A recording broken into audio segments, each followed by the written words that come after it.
distinct biological groups, and members of a race have qualities that make them either more or less desirable as part of society.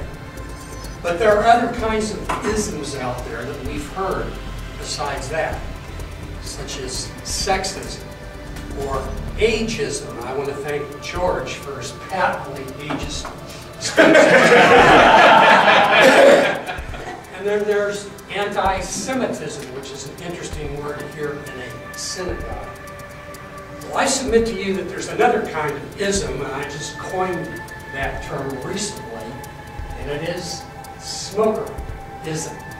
And that is rejection and marginalization of people who smoke cigarettes and attributing to them traits of being either weak or lacking will, and they deserve to be separated.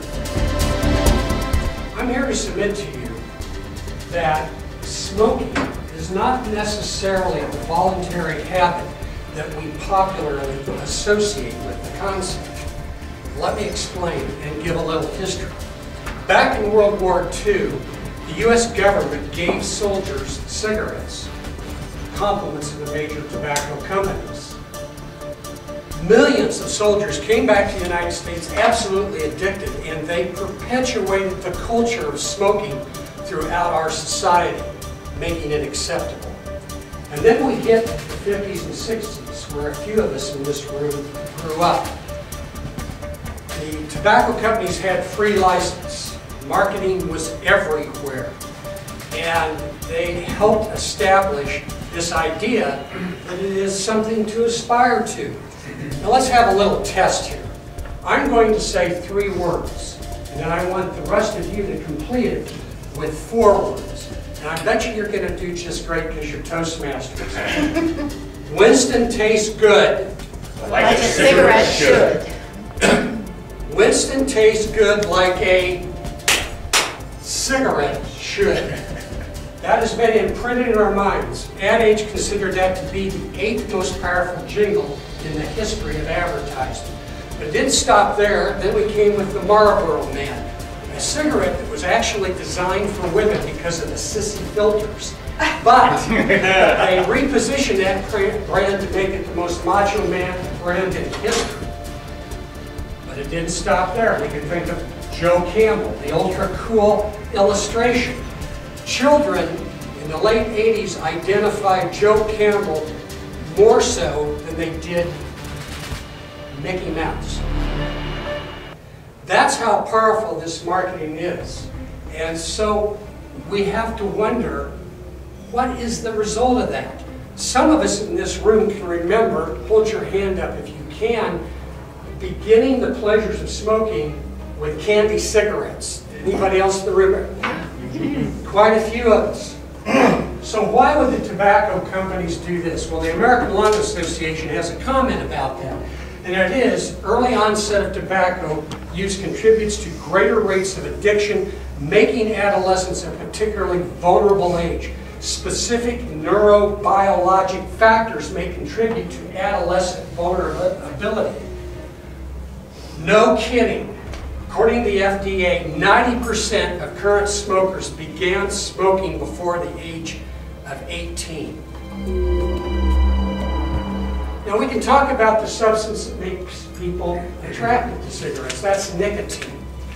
If you think of addiction as some euphoric high that just blasts your head off, nicotine doesn't really rate very high. But if you look at the attribute of dependence, then we're talking about something that we're talking about relapse rates, we're talking about difficulty in quitting, and the result is that nicotine ranks higher than heroin, cocaine, and for those who are addicted, alcohol.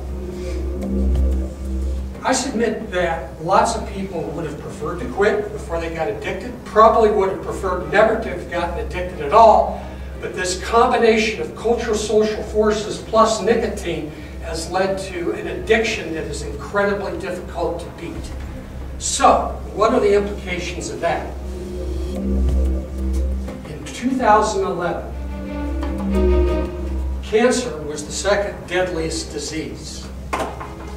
The most deadly disease of the cancers is lung cancer, responsible for 28% of all cancer deaths in that year.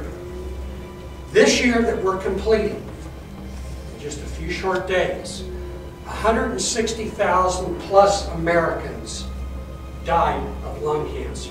Now I want you to wrap your head around that. Imagine Mile High Stadium completely packed for the biggest game of the year. You see that image in your mind? Now double it. That's how many people died in 1 year.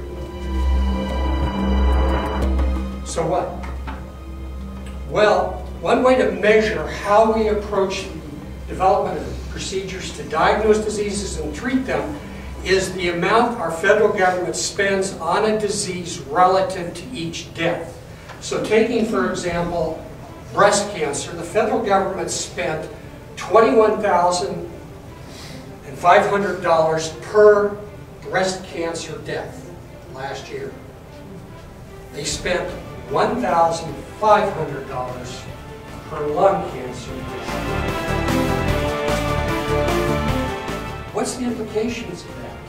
Why is it that we are not spending more money on the most destructive disease, the most destructive metastatic disease of our time? Well, according to an article that I recently found, it's this. The stigma of smoking is largely to blame. Anti-tobacco campaigns have done their job too well, leading many to see lung cancer as self-inflicted. That stigma keeps some families and patients from speaking out, while corporate donors stay away from this disease. And some scientists and policymakers question whether scarce research dollars should be devoted to a smoker's illness. The stigma of smoking is smoker-ism. And I submit to you that when we think that people who are addicted to nicotine, it's all about them, truly underestimate the intersection of the social, biological, cultural elements, the politics, the policy making, and the business components that have addicted our nation for over 100 years. A good friend of mine by the name of Mark was the fittest man you would have ever met. He was a runner. He ran long before it was popular. He got 2 PhDs, one in exercise physiology and one in sports psychology. He led up in track and football. He was an example of fitness personified, and he got lung cancer. He was one of the 15% that did never smoke. Had he gotten the disease today, he might have had a better chance. If he would get the disease 5 years from now, he would even have a better chance. The point is that we have to think about this stigma of smoking and the implication on our public health. And you and I can do something about that.